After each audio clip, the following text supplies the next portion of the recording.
Salut à tous, bienvenue dans ma cuisine. Donc aujourd'hui, je vous l'avais annoncé, un petit velouté de potiron aux châtaignes et à la vanille. Alors, c'est tous des ingrédients de saison, hein. Donc là, on avait un magnifique potiron. Bon, je vais juste en faire la moitié parce que sinon ça ferait beaucoup. Donc un potiron. Ensuite, il nous faut, vous l'aurez compris, des châtaignes. Alors attention, une petite nuance là-dessus très rapide. On appelle souvent cela communément des marrons. On dit d'ailleurs qu'on fait une crème de marron, un poulet farci au marron, des marrons glacés, mais non, ce sont des châtaignes. Il faut savoir que le marron n'est pas comestible, sauf une petite variété, mais qui a été créée spécialement et qu'on est venu greffer sur un châtaignier. Donc vous voyez, c'est vraiment la châtaigne qu'on déguste. D'ailleurs, pour les reconnaître, c'est facile. Les bogues se ressemblent plus ou moins, sauf que les pics sont un petit peu différents, mais c'est surtout à l'intérieur que ça se passe. Le marron, il n'y a qu'un seul fruit. La châtaigne, dans la bogue, c'est l'enveloppe avec les piquants, vous retrouvez en général 3 à 4 fruits en moyenne. Voilà, petite différence. Mais c'est bien la châtaigne qu'on mange. Donc, châtaigne que j'ai eu la chance d'aller pouvoir ramasser. Si vous n'en avez pas à côté de chez vous, alors, deux solutions. Vous pouvez soit aller en acheter, mais je ne vous cache pas que le prix il est un petit peu exorbitant, je trouve. Donc, si vous en avez à proximité de chez vous, allez-y, ça vaut le coup. Sinon, vous pouvez très bien remplacer cela par de la crème de marron, tout simplement. Voilà. Donc ensuite, un peu de crème fraîche, un tout petit peu de vanille, du sel, du poivre, et une petite touche finale si vous avez sous la main. Moi, je mets un petit peu d'huile de noisette à la fin.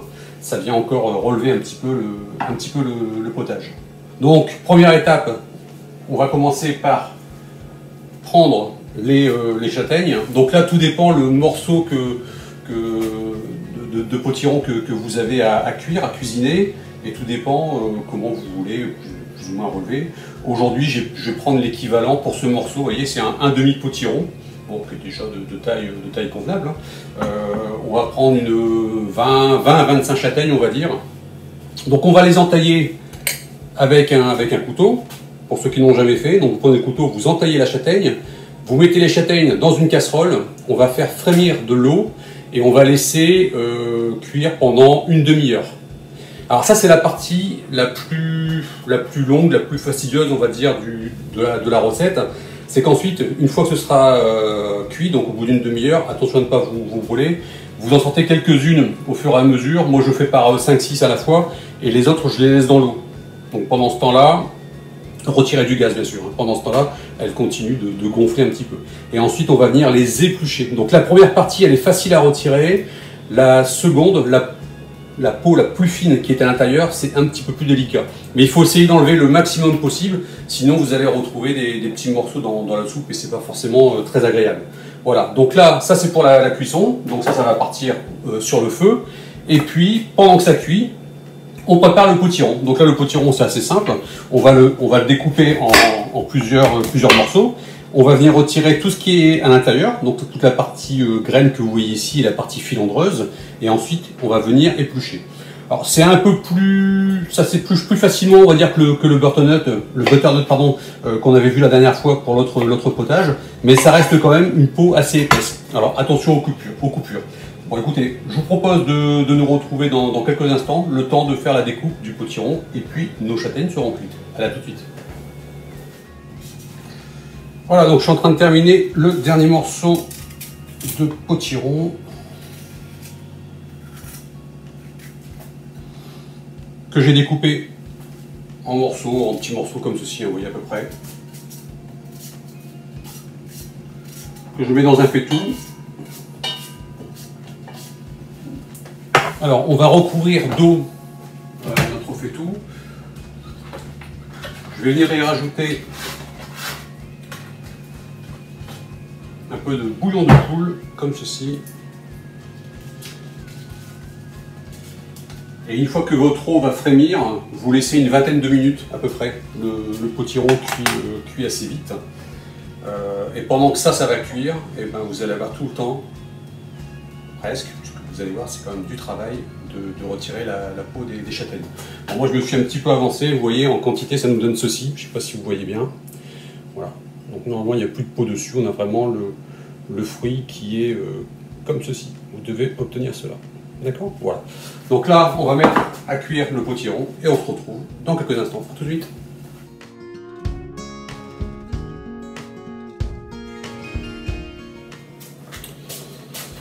Voilà, la fin de la recette approche. Donc là, on va passer à la partie mixage de la soupe. Donc là, comme d'habitude, il n'y a pas de règle particulière. Soit vous faites ça avec un robot, soit avec un bras multifonction pour mixer.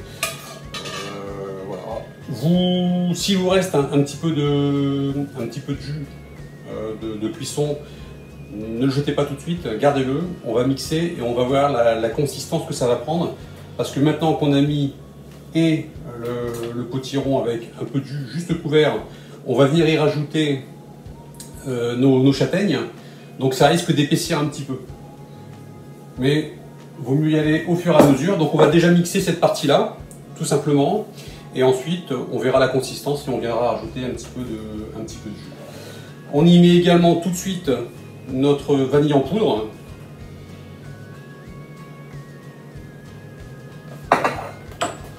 Un peu de poivre,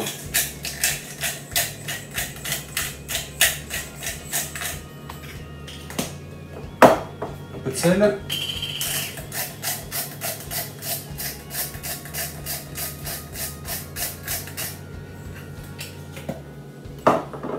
on mixe et je vous retrouve tout de suite.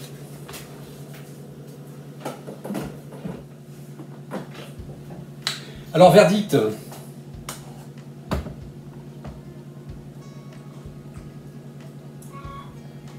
Moi perso je l'aime bien quand elle est, on va dire, semi-épaisse. Bon bah là c'est un coup de bol, ça a marché du premier coup, donc je vais en rester là. Je ne vais pas rajouter de jus supplémentaire. Donc une fois qu'on a fait ça, alors soit on fait de façon générale pour tout le monde, on vient mettre un petit peu de, je vous avais dit tout à l'heure, d'huile de noisette dedans et un peu de crème fraîche, soit on fait individuellement, c'est suivant les goûts de chacun.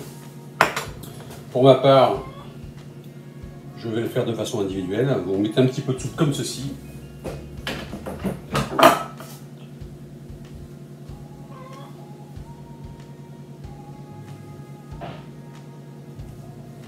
Un petit peu de crème. Un petit filet d'huile de noisette comme ceci. Et il n'y a plus qu'à déguster. Voilà. C'est fini pour aujourd'hui. Je vous donne rendez-vous le week-end prochain pour une autre recette. Vraisemblablement, on va faire un petit dessert. Voilà. Bon dimanche. Prenez bien soin de vous. À bientôt.